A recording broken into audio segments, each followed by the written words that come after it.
Is there ever a good time not to meditate? Most gurus, coaches, and podcasters in the mindfulness space will tell you, meditate every day and for as long as you can. But is there ever a time or a day when meditation might not be the best thing for you? I've had moments when the outside world was simply too loud. No matter how hard I tried to find a quiet, safe space to close my eyes and go within, the distractions were relentless. In those times, even 10 minutes of stillness felt impossible. Our surroundings matter.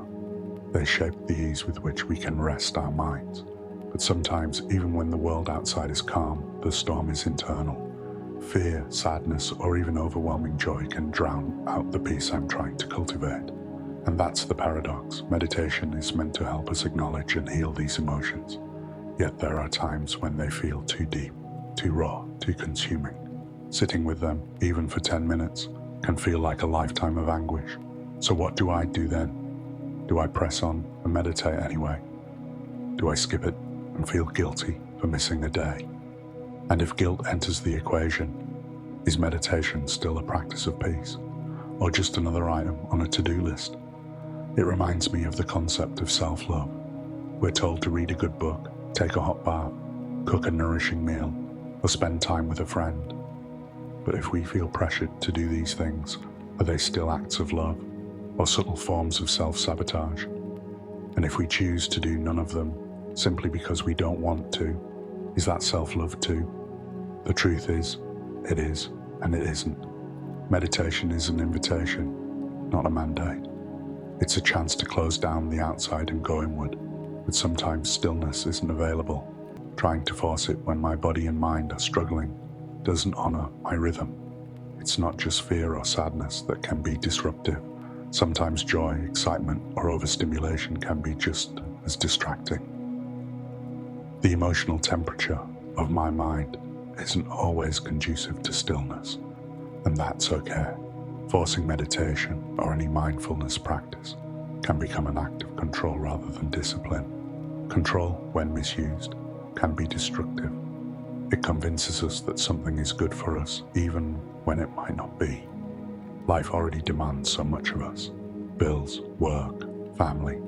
I don't want meditation to become another demand. I want it to be a softening, a release of control, not a reinforcement of it. I also believe that pushing meditation onto someone who isn't ready can be harmful. That's why I don't preach. I share. I offer, I invite. If someone wants to explore meditation, prayer, or stillness, I'm here, ready to guide. But forcing it is like pouring apple cider vinegar down someone's throat. Yes, it's good for you. But if you're not ready, it might just make you feel worse.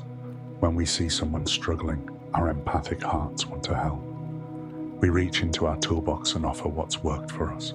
Meditation is often one of those tools, and most of the time that offering comes from love. But even love can become overbearing if we're not careful. My website is dedicated to meditation and mindfulness practices. I share blog posts on social media for anyone who's curious. That's it. Not because I don't believe in the benefits, I do.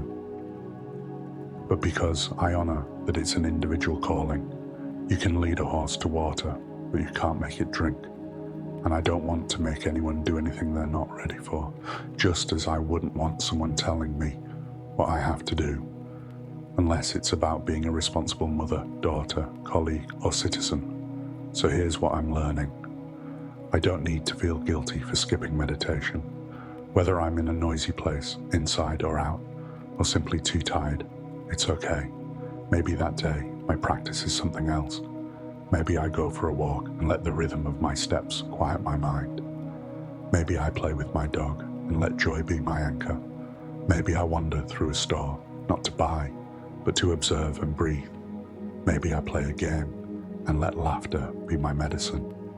Maybe I just breathe, deeply, slowly, again and again, until I feel a little more centered.